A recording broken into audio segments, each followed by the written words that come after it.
একটু আগেই মাওলানা শাহনওয়াজ সাহেব বলছিলেন মহিলাদের কথা, মহিলা মাদ্রাসা।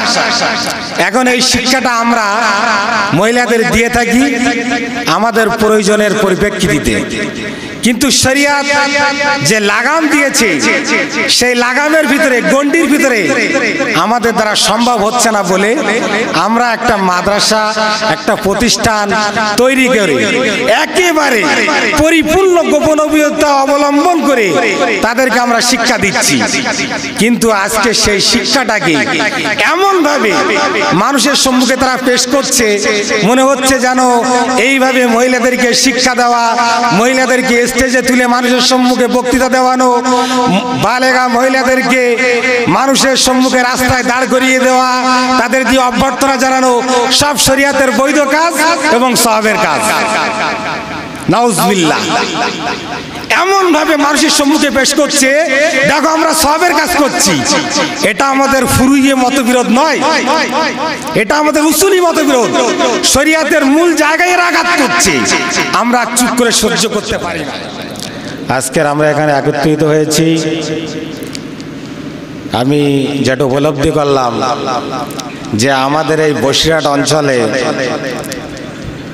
ইসলামী শরিয়াতে বিকৃত যেসব বিশ্লেষণ করা হচ্ছে সেটার প্রতিরোধ করার জন্য, এটাই তো আজকের আমরা এখানে বসিরহাট আল্লামা হিন্দ রুহুল আমিন রহমাতুল্লাহ আলাইহি বসিরহাটের বুকে বসে দিনের সেবা করেছেন, দিনের সঠিক ব্যাখ্যা মানুষের কাছে পৌঁছে দিয়েছেন। সেই ব্যাখ্যার এমনভাবে করেছেন, এত সাধনা করেছেন যে বসিরহাটের এলাকা ছাড়িয়ে পুরো সমগ্র বাংলা, আসাম, ত্রিপুরা, মেঘালয়, যেখানেই বাংলা ভাষাভাষী মানুষ আছে সর্ব জায়গায় পৌঁছে গিয়েছে। বলেন আলহামদুলিল্লাহ। আমরা তার রুহানি সন্তান। আমরা আজকের বসিরহাটের বুকে আছি এক শ্রেণীর আলেম ওলামা, আহলুস সুন্নাহ ওয়াল জামায়াতের মত পথ আকীদা নিয়ে এমন ব্যাখ্যা, এমন বিশ্লেষণ করছে একজন আলেম এটা মেনে নিতে পারে না। এলাকার মানুষদের আকীদা এমনভাবে তারা খারাপ পথে নিয়ে যাচ্ছে, সুচারুভাবে তারা মানুষদের মাঝখানে ঢুকিয়ে দিচ্ছে যে একদিন আহলুস সুন্নাহ ওয়াল জামাতের সঙ্গে যেরকম জামাত ইসলামী,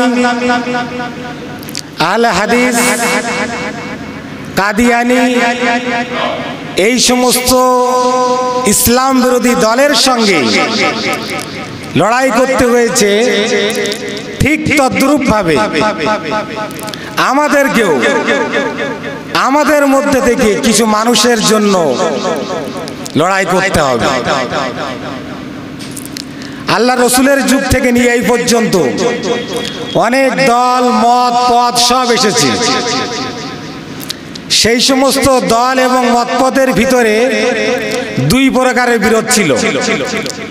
একটা হচ্ছে উসুলি বিরোধ, আর একটা হচ্ছে ফুরুই বিরোধ।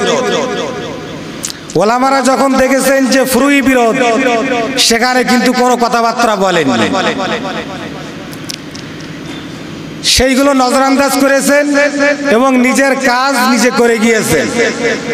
কিন্তু যেখানে দেখেছেন উসুলি বিরোধ, উসুলি মতবিরোধ দেখা দিচ্ছে, সেই জায়গায় কিন্তু আর চুপ করে বসে থাকেন। আমাদের এই অঞ্চলে আমরা দেখছি কিছু মানুষের সঙ্গে আমাদের শরিয়াতের উসুলি বিরোধ দেখা দিয়েছে। আপনারা জানেন দিল্লি থেকে একটা পত্রিকা বাইর হয়, জমিয়াতে উলামায়ে হিন্দের পত্রিকা আল জামিয়া। তার চিফ এডিটর ছিলেন আবুল আলা মওদুদি। তিনি এত লেখালেখি করতেন, তার প্রতি জনসাধারণ এত আকৃষ্ট হয়ে গিয়েছিল যে লাস্ট পর্যন্ত তিনি জমিয়াত থেকে বাইর হয়ে জামাত ইসলামিক নামক একটি সংগঠন, একটি জামাত তিনি তৈরি করেছিলেন। জামাতে ইসলামী আহলুস সুন্নাহ ওয়াল জামাতের গর্ব থেকে বাইরে এসেছে। সে কিন্তু আদার্স কোথার থেকে বাইর হয়নি, কিন্তু তার সঙ্গে আহলুস সুন্নাহ ওয়াল জামাতের মতবিরোধ ছিল উসুলি মতবিরোধ। উসুলি মতবিরোধটা কি ছিল? জামাতে ইসলামীদের আকীদা যে আমরাও মানুষ, সাহাবীরাও মানুষ, আমরা ভুল করি, সাহাবীরাও ভুল করে। সাহাবীদের উপরে তারা বিভিন্ন ধরনের কুমন্তব্য আলোচনা তারা করতে লাগলো। এখন সাহাবীদের উপরে যদি কেউ আলোচনা করে, সমালোচনা করে, কুমন্তব্য করে, ইসলামের ভিতর ঠিক থাকবে?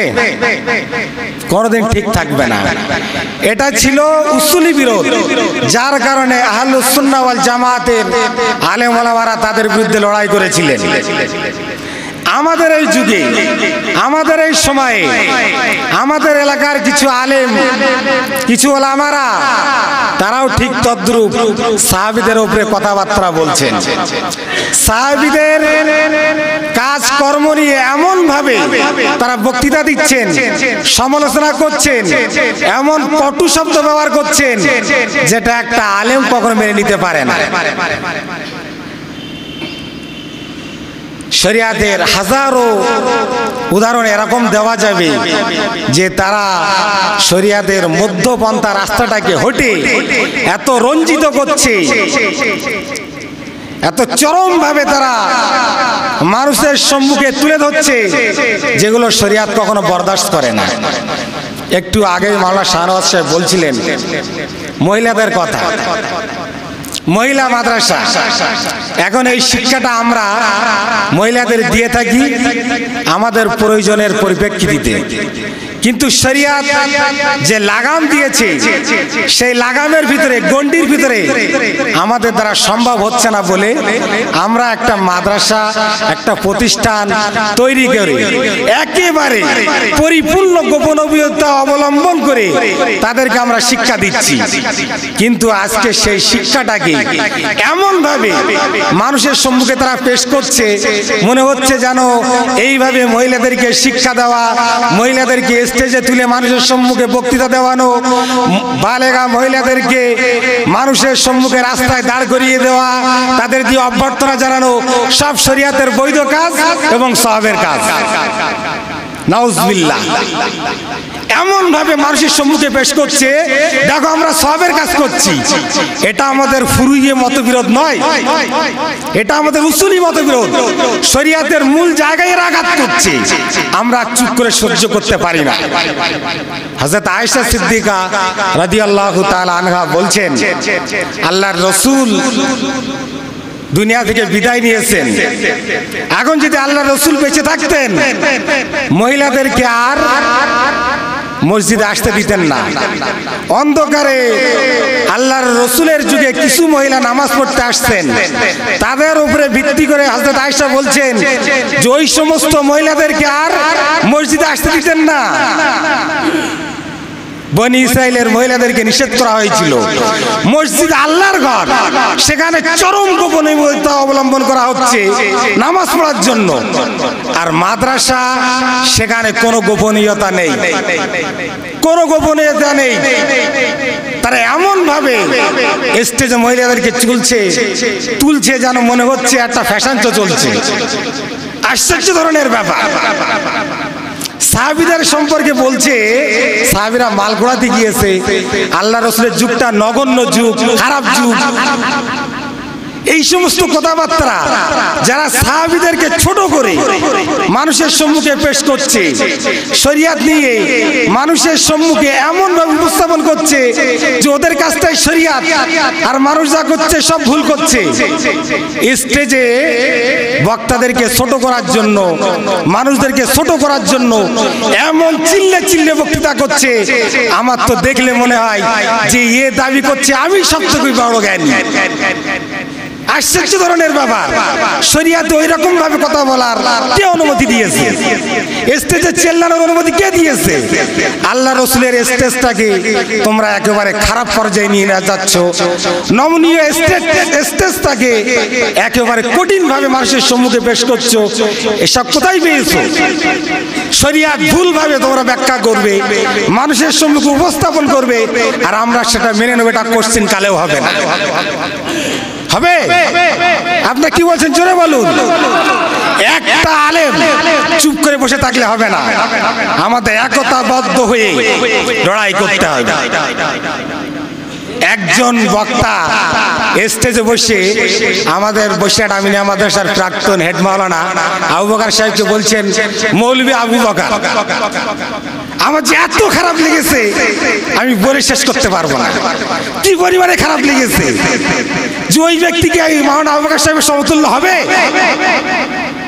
তার জ্ঞানের সমান হবে? সে কোন সাহসে বলার সাহস পায়? আমি তো বড় আশ্চর্য হয়ে যাই। আমাদের এলাকার সাধারণ মানুষদের যারা কোন পর্যায়ে আছে, এদের ঈমান কি শেষ হয়ে গিয়েছে? একজন আলেমের অসম্মান হবে আর তারা চুপ করে বসে রয়েছে, তারা একটা কথা বলছে না। এলাকার আলেম ওলামারা কেউ একটা কথা বলছে না। এটা কোন ধরনের কথা? আলেম ওলামাদের অসম্মান হবে, আল্লাহ রসুলের অসম্মান হবে। আলেমরা হচ্ছে নবীদের ওয়ারিস, আলেমদের অসম্মান নবীদের অসম্মান। সুতরাং আজকের আল্লামা হিন্দ রুহুল আমিন রাহমাতুল্লাহ আলাইহির বাড়ি বসে আমাদের শপথ করতে হবে যে আমাদের উপরে কেউ কোনো কটু কথা বলবে, ওলামাদের অসম্মান করবে, এটা আমরা মেনে নেব না। শরিয়াতের ভুল ব্যাখ্যা করবে আর আমরা চুপ করে লেপ মুড়ি দিয়ে শুয়ে থাকবো, এটা হবে না। আমাদেরকে শক্তভাবে মানুষের সম্মুখে কথা তুলে ধরতে হবে। ওরা একটা ভুল কথা 100টি ইউটিউবারের মাধ্যমে মানুষের সম্মুখে তুলে ধরে, আর আমরা আমাদের একটা সঠিক কথা মানুষের সম্মুখে তুলে ধরতে পারি না। এটা হবে কেন? এটা হবে না। ওরা 100টা তুলবে, আমরা 1000টা তুলবো। এই চিন্তা ভাবনা নিয়ে আমাদেরকে এগোতে হবে। আমাদের সঙ্গে কারো কোনো মতবিরোধ নেই, ব্যক্তিগত কারো কোনো শত্রুতা নেই, কিন্তু ইসলামের উপরে কেউ আঘাত করবে, ভুল ব্যাখ্যা করবে, এটা আমরা মেনে নেব না। এই বলে আমি আমার সংক্ষিপ্ত বক্তৃতা এখানেই শেষ করছি। ওয়া আখিরু দাওয়ানা আলহামদুলিল্লাহি রাব্বিল আলামিন।